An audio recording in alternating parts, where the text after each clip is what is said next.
Social మీడియాలో ఇప్పుడు ఎక్కడ చూసినా గ్లోబల్ స్టార్ రామ్ చరణ్ నటించిన పెద్ద మూవీ మేనియానే కనిపిస్తోంది. థియేటర్స్లో అభిమానులు ఈ సినిమాకు చేసిన హంగామా వీడియోస్ని చూస్తే ఎవరికైనా కడుపు నిండిపోతుంది. 4 నెలల నుండి సరైన బ్లాక్ బస్టర్ హిట్ లేక కరువులో ఉన్న టాలీవుడ్కి ఈ చిత్రం కొత్త పండుగ వాతావరణాన్ని తీసుకొచ్చింది. ఎక్కడ చూసినా హౌస్ఫుల్ థియేటర్స్ సరిపోక అదనపు థియేటర్స్ని జత చేయడం ఇలా జరగడం చూసింది చివరిసారిగా సంక్రాంతి కానుకగా విడుదలైన చిరంజీవి మనశంకర వరప్రసాద్ గారు చిత్రానికి. ఆ తర్వాత ఆయన అబ్బాయికి అలాంటి వైభోగాన్ని చూసే పరిస్థితి వచ్చింది. ఈ సినిమాకు కేవలం అభిమానులు, మూవీ లవర్స్ మాత్రమే కాదు, సినీ సెలబ్రిటీలు కూడా థియేటర్స్కు క్యూ కట్టారు.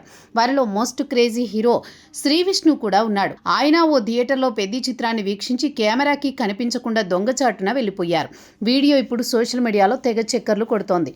శ్రీ విష్ణు సాధారణంగా ఇంతటి పబ్లిక్ థియేటర్స్లో సినిమాలు చూసే రకం కాదు. అలాంటి ఆయన కూడా ఈ చిత్రాన్ని మాస్ థియేటర్లో అభిమానుల మధ్య చూసి ఎంజాయ్ చేయాలని కోరుకున్నాడంటే ఈ చిత్రం ఏ రేంజ్ అంచనాలు ఏర్పాటు చేసిందో అర్థం చేసుకోవచ్చు.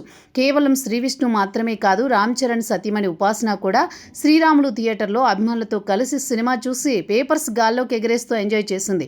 అందుకు సంబంధించిన వీడియోలు సోషల్ మీడియాలో బాగా వైరల్ అయ్యాయి.